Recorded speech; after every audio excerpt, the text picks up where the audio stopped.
Media के साथियों का हम बहुत बहुत धन्यवाद करते हैं। आज हमारे साथ में जो भी टीम जुड़ा है, इन हर एक टीम के साथ में पीछे में एक अपने बड़े बड़े यूनिट्स है जो ऑलरेडी पॉलिटिकली इन्वॉल्व है डिफरेंट पार्टीज में। कोई एनसी में है, कोई पीडीपी में है, कोई एज सोशल एक्टिविस्ट अपना काम कर रहा है। तो हम लोग पार्टी की तरफ से इनको पूरा स्वागत कर रहे हैं। और इसके बाद में इनके एरिया में जाके, क्योंकि अब हमने ये प्लान आउट किया कि सबको यहाँ बुलाने से अच्छा है कि खाली लीडर्स और सोशल एक्टिविस्ट जो मेन है उनको यहाँ पर बुला के उनके साथ उनको माला डाल के फिर उनके एरिया में ग्राउंड जीरो पर वहां पर जाके उनके साथ में वहां पर उनके लोगों के बीच में उनकी वहां इज्जत आबरू भी करें और लोगों के बीच में वहां पर उनको उनकी इंफॉर्मेशन दे दी। नंबर 1 ये। नंबर 2, मैं ऑनरेबल सीएम साहब और एलजी साहब से गुजारिश करना चाहता हूं कि एजुकेशन डिपार्टमेंट में बड़ा एक कंफ्यूजन बड़ा क्रिएट हुआ है। गर्मी भी कुछ हद तक कम हो गई है। जो 7 बजे 7:30 का मतलब होता है 6 बजे बच्चों को उठना, और हर बच्चा आजकल शाम को 10-11 बजे सोता है खाना खा के। जब 11 बजे सोएगा तो 5 बजे 5:30 बजे उठने का मतलब है कि छोटे बच्चों के लिए बहुत डिफिकल्टी है। तो हम लोग इसमें इवन सकीना इतू जी से भी गुजारिश करना चाहते हैं कि वो ग्राउंड जीरो को देखकर कम से कम टाइम 9:30 के करीब रखकर 9 साढ़े 9 के बीच में रखकर 2:30 और 3 बजे तक जो एक टाइमिंग प्रॉपर टाइमिंग हो उस टाइमिंग में रखे। नो डाउट पहले गर्मी बहुत ज्यादा थी, छुट्टियां भी एक्सटेंड नहीं किया, वो ठीक है।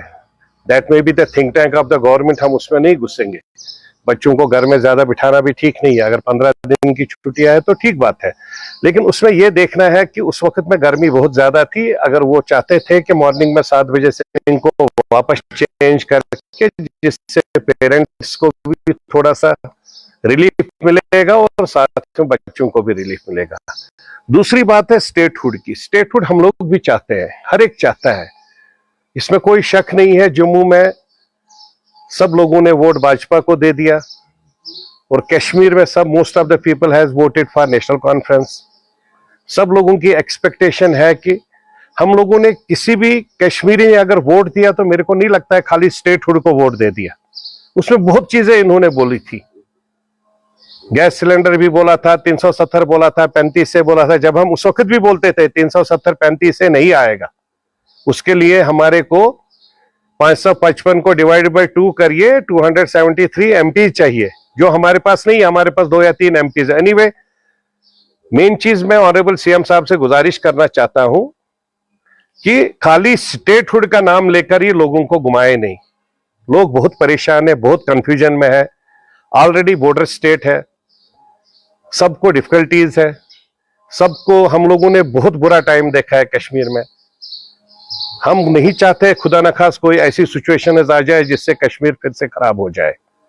तो इसलिए मेहरबानी करके ये खाली स्टेटहुड की बात ना करें। और ऑनरेबल पीएम और ऑनरेबल होम मिनिस्टर साहब से भी गुजारिश है, वो स्टेटहुड का एक टाइम फ्रेम बताए। जब भी उनको देना है टाइम, और स्टेटहुड देंगे, 100% देंगे, उसमें कोई शक नहीं है। हाँ, अब सिक्योरिटी का मसला है। हम उनसे ये गुजारिश करेंगे कि सिक्योरिटी रिलेटेड होम मिनिस्ट्री अपने पास रखे, उसके बाद में स्टेटहुड हमें पूरा दे दे। अगर होम मिनिस्ट्री उनके पास रहेगी, सिक्योरिटी रिलेटेड जो भी इश्यूज है that will be taken care by them. कम से कम हर एक चीज को प्रॉपर तरीके से देखा जाएगा तो कम से कम लोगों को डिफिकल्टी नहीं हो जाएगी। तो ये एक ऐसे 2-3 मुद्दे हैं जिस पर आज हमने यहां पर बात करने की कोशिश की, और आपके माध्यम से हम चाहेंगे कि ऑनरेबल पीएम साहब, ऑनरेबल होम मिनिस्टर साहब, मीडिया के माध्यम से भी पूरा कश्मीर भी चाहता है, जम्मू कश्मीर चाहता है कि स्टेटहुड मिले। लेकिन हम भी उनसे गुजारिश करते हैं कि स्टेटहुड मिले। अगर उनको उसमें कोई डिफिकल्टी है तो उसको माइनस कर दे, होम मिनिस्ट्री अपने पास रखे, उसके बाद में पूरा स्टेटहुड दे। वैसे भी मैं प्रेजेंट चीफ मिनिस्टर साहब से यह भी गुजारिश करना चाहता हूं, आपके पास फुल पावर्स है। दिल्ली में भी यूटी है, गोवा में भी यूटी है, वहां पर भी सब लोग काम कर रहे हैं, हर एक काम हो रहा है। अगर बिजली फ्री देनी है तो यू कैन गिव दैट। आप फाइल बना के भेज दीजिए एलजी साहब को। अगर वो वापस भेजेंगे तब बताइए, तब लोगों के बीच में आइए। आप भी 4 कदम आगे बढ़िए ना, तब आगे वाले को हम बोलेंगे कि उन्होंने नहीं किया। हम लोग आपके समर्थन में खड़े हो जाएंगे। अगर आप प्रपोजल बनाएंगे कि बिजली में हमारे को इतना खर्चा आता है, गैस सिलेंडर में हमारा इतना खर्चा आता है, वो फाइलें जाएगी, कैबिनेट में जाएगी। कैबिनेट में क्लियर कर दो, कैबिनेट में क्लियर करके उठा के उसके पास भेज दो, एलजी साहब के पास। अगर आप कहते हैं आपके पास पावर नहीं है, एलजी साहब कहता है मेरे पास खाली होम है, मैं खाली होम देख रहा हूं, बाकी सब आपके पास है। तो इसलिए लोगों को कंफ्यूजन में मत डाले। लोग बहुत डिस्टर्ब्ड है ग्राउंड जीरो पर। आज 7, 8, 9 महीने हो गए, 9 महीने में कहीं पर कुछ नजर नहीं आ रहा है। हम लोगों ने पहले भी बोला था हम गवर्नमेंट को क्रिटिसाइज नहीं करेंगे जब तक 5, 6 महीने 7 महीने नहीं हो जाएंगे, हम तब तक बात नहीं करेंगे। लेकिन अब पानी सिर के ऊपर से जा रहा है, हर जगह डिस्टर्बेंसेस है। सड़क का कोई कहीं पर नहीं हो रहा है काम, बिजली नहीं है। कल हम लोगों के पास यहाँ पर 2-3 वफद आए थे, छतरबल का वफद आया था, सुंदरकोल का वफद आया था, उनको पानी नहीं मिल रहा है बेचारों को, सड़क पर उतर रहे हैं लोग आज पानी के लिए। Daily wager as it is उनके लिए कहीं पर कोई पॉलिसी नहीं क्रिएट हो रही। अरे बनाइए ना प्रपोजल, ऑनरेबल होम मिनिस्टर और पीएम के पास जाइए, प्रपोजल है का डेली वेजर्स का 1 लाख डेली वेजर है हमारे पास, इनको परमानेंट करेंगे। रिटर्न एंड रिहेबिलिटेशन और परमानेंट सेटलमेंट कश्मीरी पंडितों का बनाइए कोई प्रपोजल, फिर जाइए प्रधानमंत्री के पास, बैठिए होम मिनिस्टर साहब के पास। हमको आपको मुश्किल है बैठना, आप तो honourable CM of the state है, आपको मिलना थोड़ी मुश्किल है। इसके बगैर में जितनी बार आप लोग जाते हो आपको मिलता है, फिर ये पीएम भी मिलता है, होम मिनिस्टर भी मिलता है। तो ये सब चीजों के लिए मैं गुजारिश करूंगा सीएम साहब से कि भाई यू हैव ऑल पावर्स। आज सब लोग पढ़े लिखे हैं, सबके पास एक एक यूनिवर्स आता है, हाथ में है, हर एक के हाथ में छोटा मोबाइल जो है पूरा यूनिवर्स है, उसमें सब कुछ पता लगता है किसके पास क्या पावर्स है। ऐसा नहीं है कि यूटी है तो कुछ भी नहीं है हमारे पास। बदकिस्मती से जो पहलगाम हो गया, नहीं तो मेरे हिसाब से हमें कब का ये मिला होता। अगर पहलगाम नहीं होता, जिसमें मैं हर वक्त कहता हूं ये हम सब की रेस्पॉन्सिबिलिटी है। आज अगर यात्री आ रहे हैं peacefully, that is the message of peace, love and affection from Kashmir. जो यात्री यहां पर खुशी खुशी आता है, दर्शन करके जाता है और डबल खुशी लेकर वह वापस जाता है, he is going to be ambassador of our valley to whole of this country. वो पूरी कंट्री के लिए हमारा एम्बेसडर बन के वहां पर आएगा और उस एम्बेसडर के माध्यम से यहां पर हमारा टूरिज्म वापस रिवाइव हो जाएगा प्रॉपर तरीके से। जो हमारी मेन बैकबोन है, चाहे कोई कुछ भी बोले, टूरिज्म हमारी बैकबोन है, थी और आगे भी रहेगी। क्योंकि टूरिज्म के माध्यम से जो पैसा आता है वो पूरे कश्मीर में घूमता है, बाकी जो फंडिंग आती है वो पर्टिकुलर सेक्शन में घूमती है। तो इसलिए हम सब आज मीडिया के माध्यम से इन सब जो रिलेटेड ऑर्गेनाइजेशंस है, जो रिलेटेड स्ट्रक्चर है, they should work as per the expectations of the people. लोगों के बीच में आए, बैठे, लोगों के साथ बात करें। हर एक काम गवर्नमेंट लेवल पर अपने तरीके से हो रहा है, ऐसा नहीं या नहीं हो रहा है। परसों हम कहीं पर बैठे थे, एस्टेट में भी कुछ लोगों को जो एकोमोडेशन अवेलेबिलिटी थी, कुछ डिफरेंट ऑर्गन, कुछ कांग्रेस के थे, कुछ एनसी के थे। अच्छी बात है, होना चाहिए। हर एक पॉलिटिकल एक्टिविस्ट को अगर एकोमोडेशन की जरूरत है उसको मिलना चाहिए, सिक्योरिटी की रिलेटेड जरूरत है वो सब मिलनी चाहिए। हम कभी नहीं कह रहे हैं कि भाई हम लोग हर एक पॉलिटिकल एक्टिविस्ट को एज पॉलिटिकल एक्टिविस्ट ट्रीट करते हैं, और गवर्नमेंट को भी उनको एज इट इज ट्रीट करना चाहिए। हर एक पॉलिटिकल एक्टिविस्ट किसी पार्टी का एक्टिविस्ट ठीक है, होता है पर्टिकुलर पार्टी का, लेकिन वो एक्टिविज्म ग्राउंड जीरो में लोगों के साथ में करता है, लोगों के लिए खड़ा रहता है, लोगों के लिए अपना घर बार सब कुछ छोड़ता है, लोगों के लिए अपने रिसोर्सेज यूटिलाइज करता है ग्राउंड जीरो पर। तो गवर्नमेंट को इन सब चीजों को देखना चाहिए, जिसको जो जो फैसिलिटी चाहिए जिससे वो सिक्योर रहे in the interest of nation. हाँ, बाकी रही बात, अगर कोई गलत काम कर रहा है उसके अगेंस्ट कार्रवाई होनी चाहिए। कोई भी सड़क पर आके कुछ भी बोलेगा उसके अगेंस्ट कार्रवाई होनी चाहिए, उसमें हम लोग पूरा गवर्नमेंट के साथ में है। देखिए, आपने एक ही सवाल में 4-5 सवाल पूछे। पहले आपने बिजनेस रूल्स की बात बताई। बिजनेस रूल हर एक स्टेट का बनता है ना।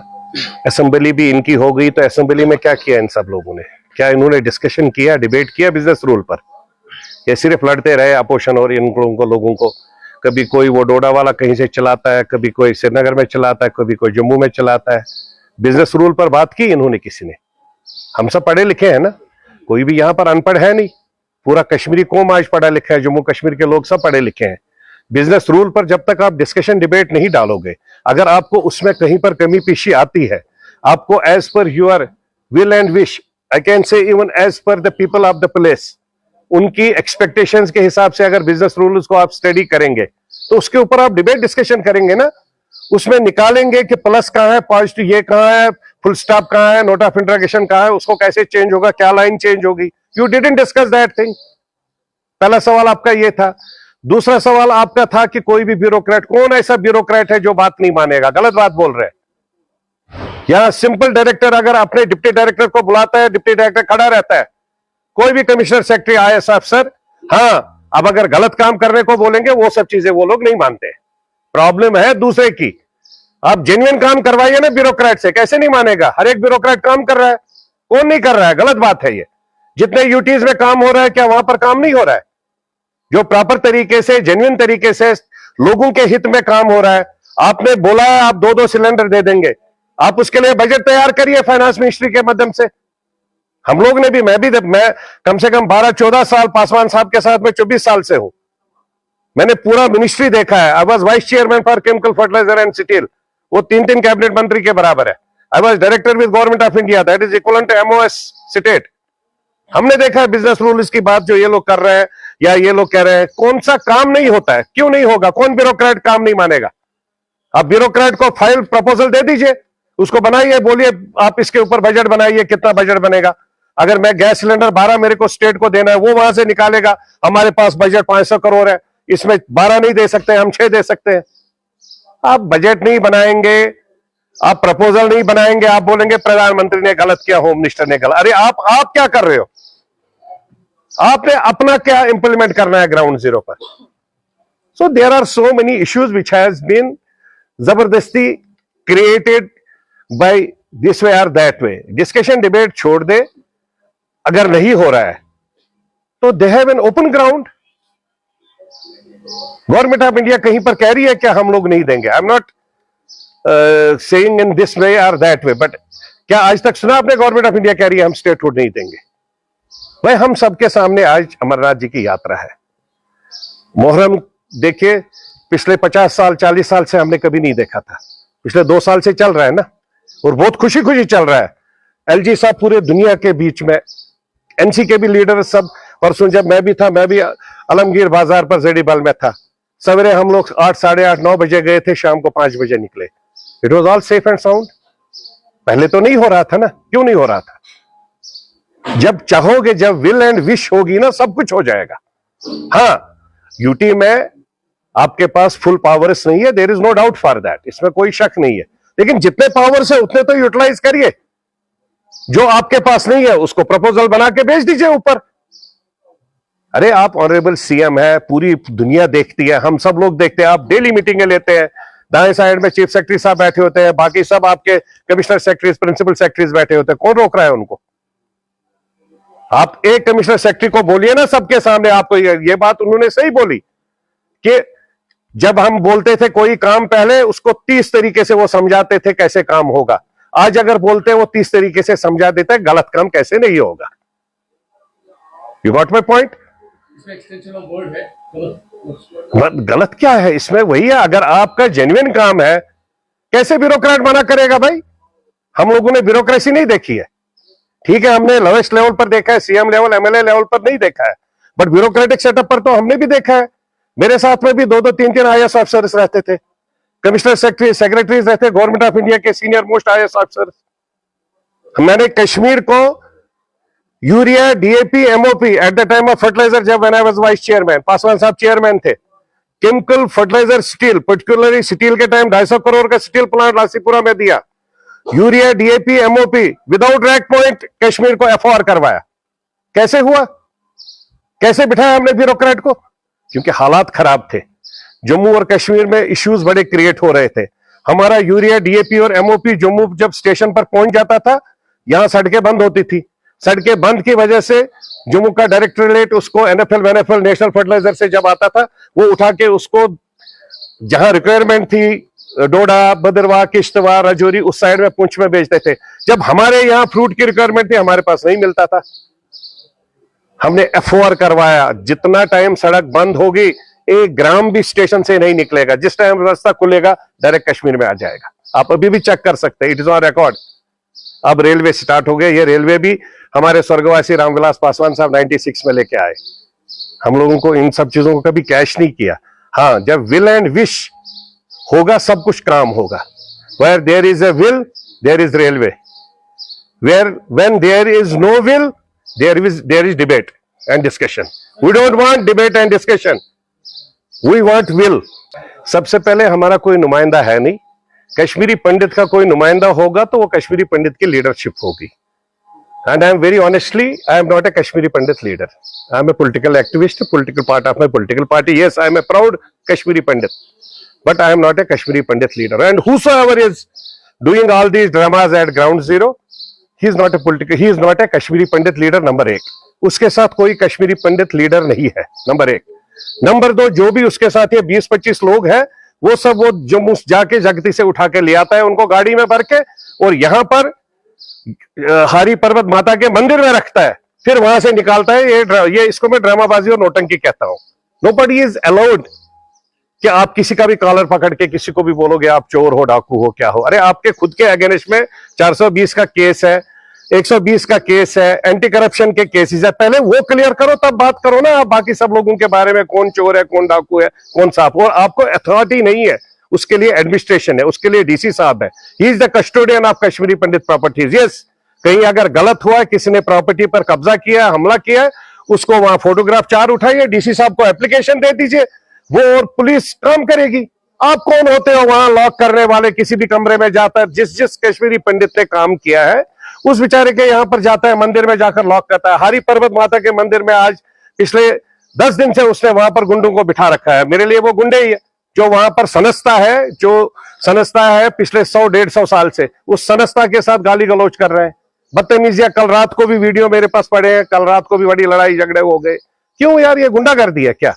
और एक मंदिर में आज तक हम भी, यहाँ चीफ सेक्रेटरी साहब भी हारी पर्वत माता के मंदिर में गए। ये मैं आपके माध्यम से एसएसपी सिक्योरिटी साहब से और एसएसपी सिटी से रिक्वेस्ट करना चाहता हूं, मंदिर, मस्जिद, गुरुद्वारे में कोई भी सिक्योरिटी वाला गन लेकर अंदर नहीं जाता है। और इस बंदे के साथ में सिक्योरिटी वाला कैसे गन लेकर अंदर बैठता है, चाहे वो किसी भी कास्ट, क्रीड, कल्चर का हो। जब आप मंदिर में अंदर गए, बाहर पूरी सीआरपीएफ लगी है, जब वहां 500 लोग हैं वो भी सिक्योर है, तो आप भी सिक्योर है ना। आप कैसे अंदर जाकर, मेरे सिक्योरिटी वाले कभी भी मंदिर के अंदर या मस्जिद के, हम मखदूम साहब के दरबार में जाते हैं, मेरा पीएसओ क्यों ऊपर आएगा? हारी पर्वत सेम में माता के मंदिर में हम लोग भी जाते हैं, मेरा पीएसओ बाहर रहता है जहां सीआरपीएफ है। इसका पीएसओ कैसे अंदर जाते हैं? दोनों पीएसओ, और वहां इंटरफेयर करते हैं। कोई भी हो, चीफ सेक्रेटरी साहब, he is the, I will always say, is the first citizen of the state. इसमें कोई शक नहीं है ना। चीफ सेक्रेटरी साहब का भी पीएसओ बाहर रहता है, क्या ये उससे ऊपर है? तो दूसरा, ये अपना भी तो प्रूव करे, ये पहले कश्मीरी पंडित है या मुस्लिम है।